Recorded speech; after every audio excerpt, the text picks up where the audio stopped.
भारत सरकार के दूरसंचार विभाग डीओटी ने एलॉन मस्क की कंपनी स्टारलिंक को भारत में सैटेलाइट कम्युनिकेशन सेवाएं देने के लिए आधिकारिक लाइसेंस जारी कर दिया है। हालांकि इसकी अभी आधिकारिक कोई सूचना नहीं आई है, लेकिन ये माना जा रहा है कि ये लगभग तय है। भारत में एलॉन मस्क का सैटेलाइट इंटरनेट स्टारलिंक लॉन्च तो हो रहा है, लेकिन जियो और एयरटेल इसके विरोध में हैं। आइए जरा समझने की कोशिश करते हैं कि आखिर सैटेलाइट इंटरनेट क्या है और कैसे काम करता है।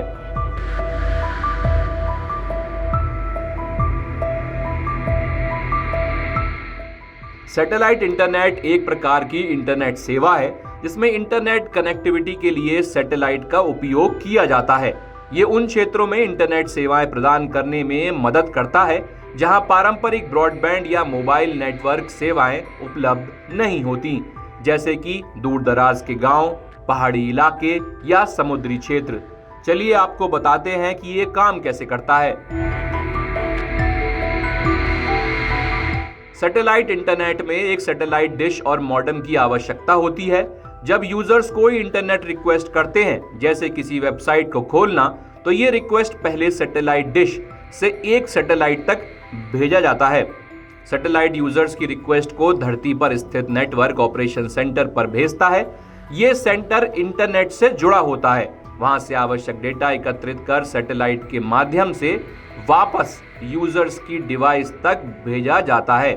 सैटेलाइट द्वारा भेजा गया डेटा यूजर्स की डिश पर रिसीव होता है, फिर मॉडेम इसे रिकॉर्ड करता है और उसे यूजर्स के कंप्यूटर या अन्य डिवाइस तक पहुंचाता है। अब जानते हैं इसके प्रमुख हिस्सों के बारे में।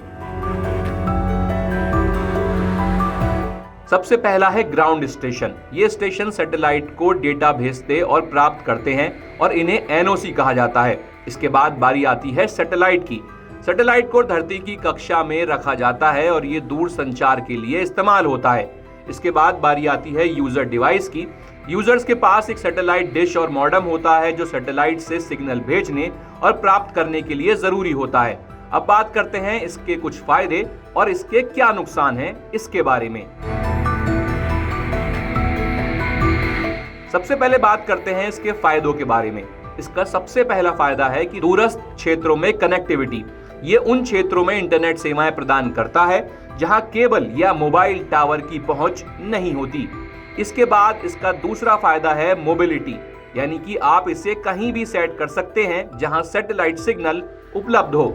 अब बात करते हैं इसके नुकसान के बारे में।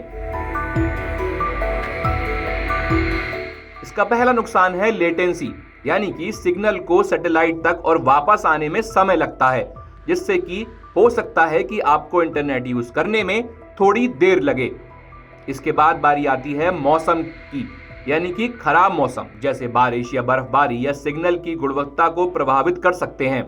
अगर आप ये वीडियो YouTube पर देख रहे हैं तो हमारे चैनल को सब्सक्राइब करें और बेल आइकन को दबाना ना भूलें। अगर आप Facebook पर ये वीडियो देख रहे हैं तो हमारे पेज को लाइक करें।